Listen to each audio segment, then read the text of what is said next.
What happened when you trusted the wrong family member? 5 years ago, when I was 16, my parents were having a lot of marriage problems and fighting all the time.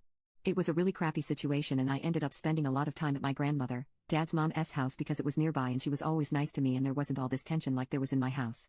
My mother had complained for as long as I can remember that my grandmother doesn't like her.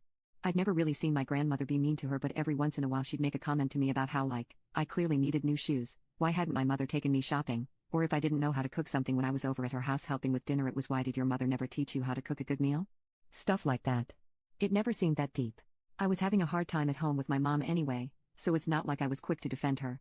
I guess she was probably stressed out about the stuff with my dad, and I definitely wasn't the easiest teenager in the world, but it felt like we were constantly fighting about school and the guys I was dating. One day, I came home from school and my grandmother was standing outside with my dad and my mom was screaming at both of them. My dad was crying, which I'd never seen him do before. My grandmother said that she saw my mother at a restaurant making out with some other guy. My mom called her a liar and kept screaming at my dad asking him if he was really going to believe this. Then she turned to me and said, "You believe me, don't you?" But my grandmother swore she was telling the truth, so I told my mother I didn't believe her. My mother said that if that was how I felt I could get out of her house with my father. My dad and I went to stay at a hotel that night. I didn't even have anything other than what I'd worn to school that day until a few days later when my mom let me come home to pack a bag. She was crying and asked me again if I believed her, but at that point I was so mad at her for kicking me out that I said she was a lying skank and I was never going to trust another word that came out of her mouth. My dad and I moved in with my grandmother for a while until my parents' divorce was finalized. I went to college and my dad got his own apartment, and I never spoke to my mother again after that time at her house. Last month I was home from college and having dinner with my dad and my grandmother.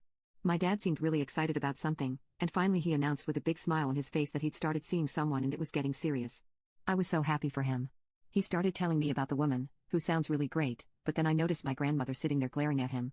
He asked her what was wrong, and after doing the nothing, everything's fine thing for like an hour, she finally lashed out and went, "After all that work I did getting rid of your demonic ex-wife?" And that's when the truth came out. She'd made the entire thing up. She even had paid a friend of hers to get her son to tell my dad that he was the affair partner, a part of the story I'd never heard before, because at first my dad hadn't believed her and had trusted my mother. My grandmother said all this crazy stuff about how she should be the only woman in his life, which was especially weird since I was sitting right there, but yeah, it was messed up. My dad and my grandmother screamed at each other for ages while I hid in my room. After he'd finally kicked her out and told her she was never to contact either of us again, he came into my room crying and he and I just hugged for a long time. We both immediately wanted to reach out to my mother.